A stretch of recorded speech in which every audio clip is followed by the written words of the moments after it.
Buenas tardes, me llamo Berenice Sánchez, estudio la licenciatura en Administración en la Universidad de Guadalajara. En este video voy a hablar sobre los costos y maximización de beneficios. Empezando por los costos de producción, que incluye los costos contables, implícitos y económicos. Los costos contables o explícitos son factores que exigen a la empresa un desembolso de dinero, ya sea el alquiler, sueldos, materias primas, etc. Y los costos implícitos o de oportunidad son costos de oportunidades perdidas. ¿A qué me refiero con esto? Si los recursos de las empresas se usaran con otro fin, podrían generar más ganancias. Y los costos económicos es la suma de los costos explícitos más los implícitos. Les voy a decir un ejemplo para que esto quede un poco más claro. Un fabricante de helado paga al mes $10,000 entre sueldos y materias primas. Esos $10,000 los identificamos y esos son los costos explícitos. El fabricante usa un local de su propiedad, así que no paga ningún alquiler. Pero la renta que otras empresas pagan por un local similar es de $5,000. Además, el fabricante no ejerce su profesión de electricista, en la que podría ganar $2,000. Sumamos los 5,000 más los 2,000 y es un total de $7,000. Esos son los costos implícitos, pues la empresa está renunciando a los 5,000 que podía obtener del alquiler y el empresario renuncia a otros 2,000 por trabajar en su propia empresa. Ahora, para sacar el costo económico se suman los explícitos y los implícitos. Los explícitos recordemos que son los $10,000 y los implícitos los 7,000. Eso daría un total de $17,000 como costo económico. En el siguiente subtema, que son los costos en el corto plazo. Empezando por los costos fijos. Los costos fijos no dependen del volumen de producción y son constantes. Por ejemplo, ya sea la luz, el agua, internet, alquiler, etc. Los costos variables difieren con el nivel de producción y tienen que ver con los factores variables, como son la mano de obra, materias primas, entre otros más. Los costos totales son la suma de los costos fijos más los costos variables. Y por último, del costo marginal. Este costo marginal mide la variación en el costo total cuando la cantidad producida se incrementa en una unidad. El costo marginal se calcula como cambio en costo total sobre cambio en cantidad.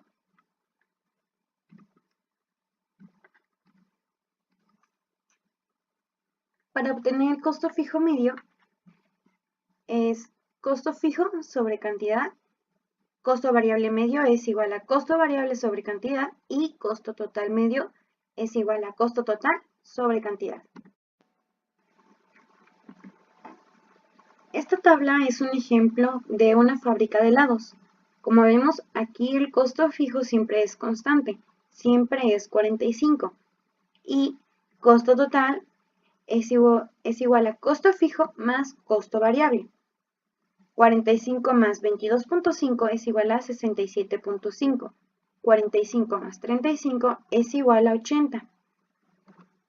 Ahora, recordemos cómo se calcula el costo marginal. El costo marginal se calcula como cambio en costo total sobre cambio en producción o Q.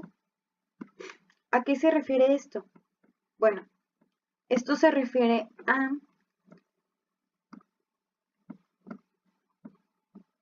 costo total 2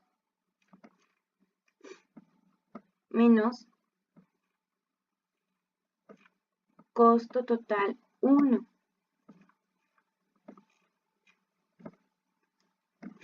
Eso dividido entre Q2 menos Q1.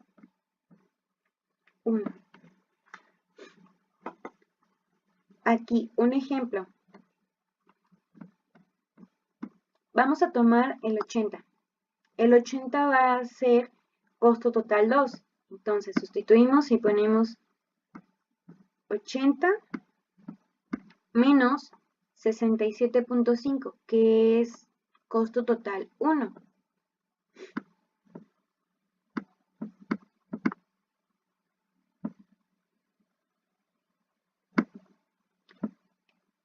Eso dividido entre Q2 menos Q1. 2 menos 1 es igual a 1. Y así va a ser con las demás. 9 menos 8 igual a 1. Así que siempre vamos a estar dividiendo entre 1. Que sería lo mismo a que solo restáramos estos dos. 80 menos 67.5 es igual a 12.5. Ahí lo tenemos. Ahora, otro ejemplo sería 90 menos 80 es igual a 10. ¿Qué nos dice esto? El costo marginal del primer litro es de 22.5, el segundo es de 12.5 y se ve que hay una disminución hasta la cuarta unidad. ¿Por qué sucede eso?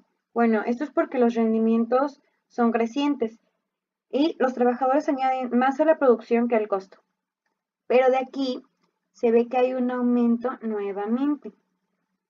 Esto se debe porque los nuevos trabajadores tienen menos capital, ya sea de edificios, instalaciones, etc. El siguiente subtema es costos totales, medios y marginales en el largo plazo, empezando por costos totales. La curva de los costos totales se obtiene suponiendo que la empresa dispone de tiempo suficiente para ajustar la cantidad empleada de cada factor productivo de forma que alcance el costo de producción más bajo posible.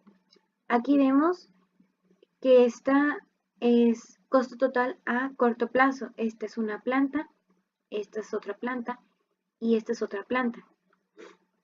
El punto A, B y C representan el costo de producción más bajo posible de cada planta. Al momento de unir esos tres puntos, se obtiene la curva de costo total a largo plazo. Esta curva de costo total a largo plazo es la envolvente de estas tres. Seguimos con la curva de costos medios. La empresa produce un volumen para Q0. Si decide variar su producción a Q1 sin ajustar su planta y equipos, no minimizará los costos. Q1 puede producirse al costo representado del punto C, pero solo si la planta y organización se ajustan.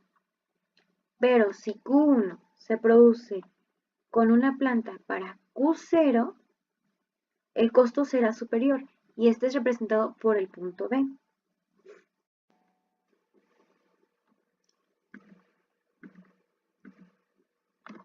Estos son rendimientos de escala. Aquí, en esta figura, en la A, tiene una curva de costos medios decrecientes.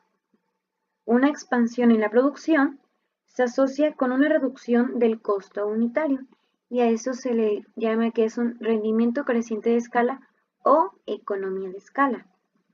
Ahora, aquí en la imagen B, conforme aumenta la producción, hay un incremento de los costos medios.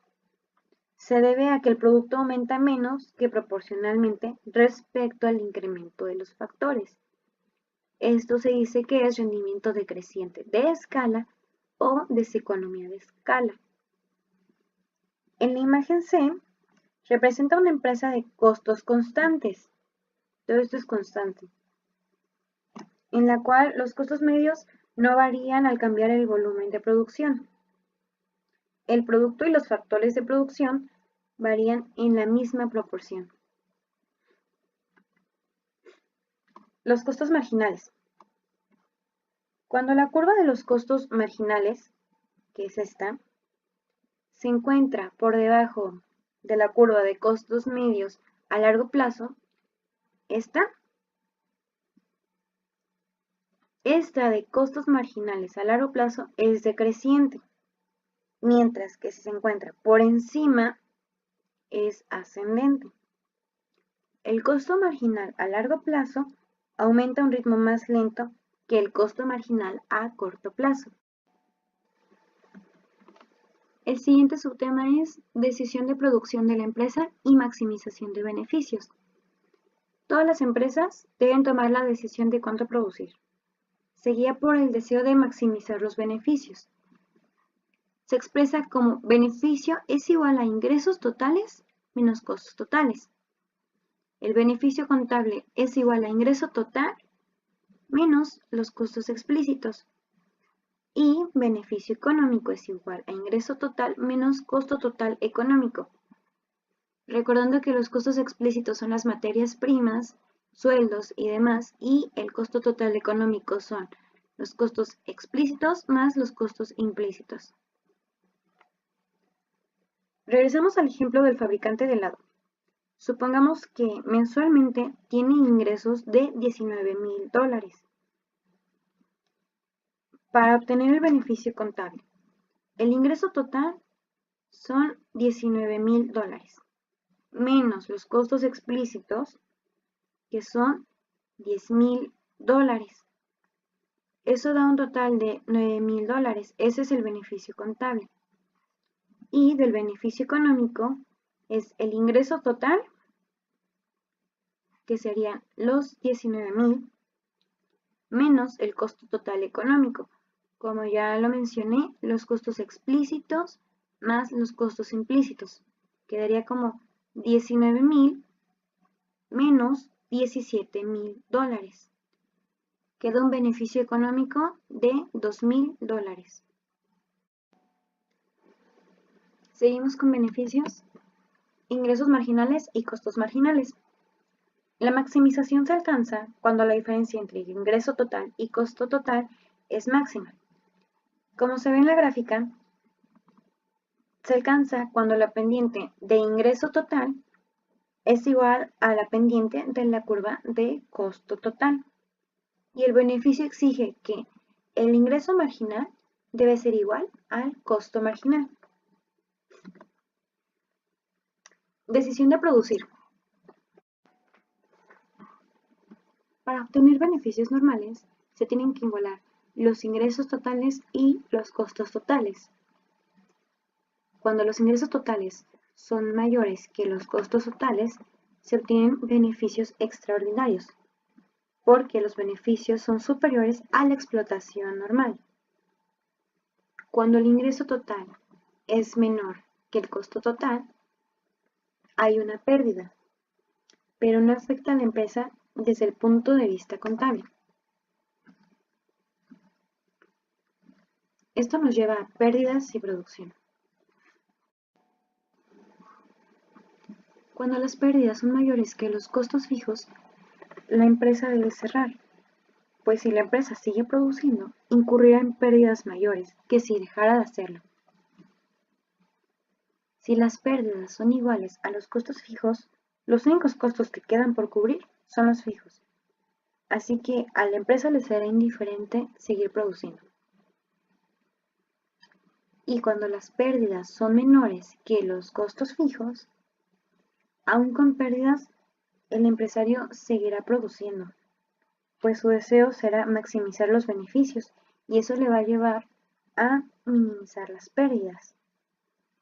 Esto cubre parte de los costos fijos. Mi nombre es Berenice Sánchez Tecpanecatl y sería todo de mi parte.